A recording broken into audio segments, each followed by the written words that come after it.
What is up, guys? Welcome to my review for The Flash, Season 5, Episode 12, titled Memorabilia. Now, this episode continued where the last episode had left off, which most episodes do, where Barry said that he wants to wake up Grace from her coma, which apparently is the thing you can do in this universe. But anyway, they use this memory machine that Sherlock gets from Earth 221, I'm pretty sure, and he mentions Mad Hatter, which is a pretty great reference. It's weird that he referenced a Batman villain from a different universe when he probably exists on Earth 1 as well. But anyway, that was a good reference. It's a reference to another kind of Batman villain later as well, but also Flash villain and really DC Universe villain that might be the main villain of Season 6, or even a season in the future. I do not know which one, but I might make a separate video about it, or like right after this one. But anyway, they use this machine, and that's where the episode started getting pretty great. Like before that, I think the episode moved a little bit slowly. There was this whole beginning in the ice skating, which not much happened, and all this talk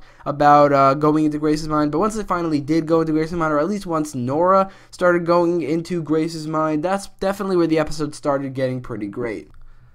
So this episode was definitely very unique. It has been done before. They even mentioned this. The Season 4 finale, they went into DeVoe's mind, or Barry went into DeVoe's mind, and they retrieved Ralph, and they defeated DeVoe. So it's done before, but I think it was done much better in this episode than in the Season 4 finale. The Season 4 finale was pretty underwhelming, and a big part of that was that in that fake world that they were in, they were fighting a bunch of fake DeVoes. So I didn't like that, the use of that, or the memory machine, if it even was a memory machine back then, but it is definitely the same concept, and here is definitely done way better. We saw Grace's memory, we saw Nora going through Grace's memories with her Grace's conscious there as well, and Barry and Iris going through Nora's memories. Now I will say Barry and Iris going through Nora's memories was so much more interesting than Nora going through Grace's.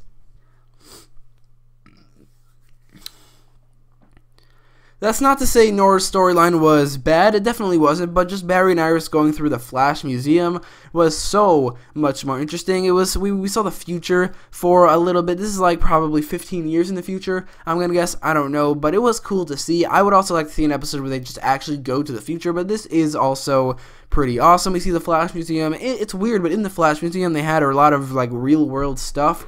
Like, they had real-world merchandise, they had real-world posters of The Flash, they had real-world, the theme song of The Flash, and the title of The Flash, how it looks in the real world, all of that connected to the TV show and connected to comics. We even had some more merchandise from that, and the comic book that Wally West, not actually Barry Allen, but Wally West was fighting Cicada. I don't know if it was for the first time, but this is the cover that is Cicada's most famous picture from the comics, and they showed that in this episode. So I really liked all of that, all the real world references and things we saw in the Flash Museum, as all of it kind of does make sense in this continuity, and I just loved all of that. We even had a reference to, like I said earlier, the Red Death, which I might make a separate video about, which was an incredible reference as well. But outside of the Easter eggs and all the real-world things we saw in the Flash Museum, there was a real storyline going on. It was mostly Iris trying to change the future and not be a bad mother in the future, which was a storyline that I thought we got past in the season. Apparently not, and I don't mind that at all. I think it was done well in this episode, but hopefully it is done after this episode. But they also mentioned that Iris gets ad revenue from her vlog, which I never thought she did, but that explains kind of how Barry and Iris are able to afford the house they have, which never made sense before, and a little bit of how Team Flash can afford everything they have. Maybe Iris pays for some of it, but in this episode, the whole storyline with Iris and Barry and Nora, was definitely resolved, and I thought it was resolved pretty well, with them seeing how Nora was not actually right about the whole thing, where she was just an angry little kid, and Iris was being a good mother, but she was just an angry little kid, and she saw things differently.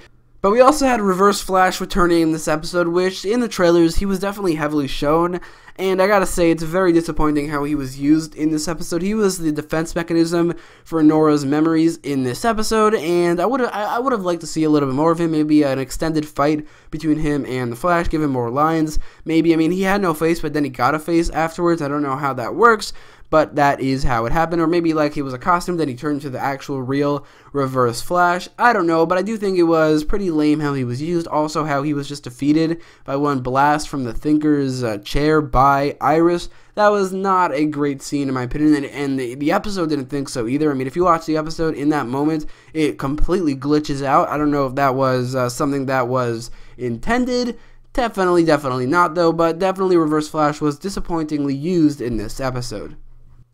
But like I said, Nora going through Grace's mind was definitely 100% not as interesting as Barry and Iris going through the Flash Museum, or more specifically Nora's memory, just because, I mean, the color of this storyline was all green and kind of depressing and boring, while over there it was purple, which was a cool color, a cool tint to that storyline. But really it was just because in the Barry and Iris storyline you had things like the Reverse Flash. Even though it wasn't for long, he was definitely obviously there, and also just seeing the Flash Museum or extensively for the first time was pretty cool. Again, like I said earlier, that's not to say this storyline was specifically bad. It was just nowhere near as good as the Flash Museum storyline, but I think it was pretty cool to see Grace's perspective on all this. She's not as innocent as we all thought. For the most part, she does agree with her uncle on everything, like the metahumans need to die, and that's just mostly because she's a little girl and she's influenced by what her uncle thinks, as that's really the only person she knows at this point. But that was something that I definitely do think it was cool to see. Again, the storyline with Nora going through Grace's memory wasn't great, but it also wasn't bad either.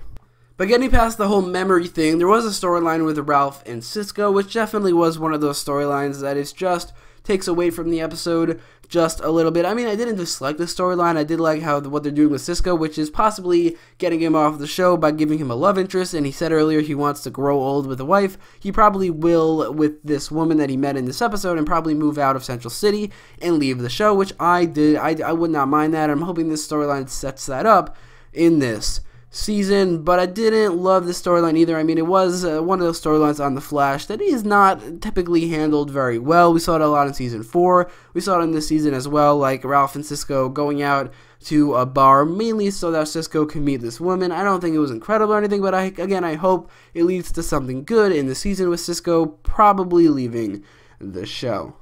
So that is it for this review. I know this video is way shorter than most Flash reviews and most reviews in general, except for maybe Supergirl reviews, but that's just because I do have a cold and it is kind of difficult to record right now, and also that I don't think this episode had as much to talk about as usual. But with all that in mind, I will give this episode the same score I gave last week's episode, which is an 8.9 out of 10. Not for the same reasons. Last week had like this one incredible moment that the episode led up to, with some side storylines that definitely were not great. While this episode had some, it didn't have any incredible moments, but I do think the most of the episode definitely was pretty solid. Even the bad side plot was not bad. We also had some great references to things like Mad Hatter and the Red Death, which were awesome. But I will give this episode an 8.9 out of 10. But let me know what you thought about the episode in the comments, as well as in the poll in the top right corner of the video. And if you like this video, don't forget to leave a like, share, and subscribe.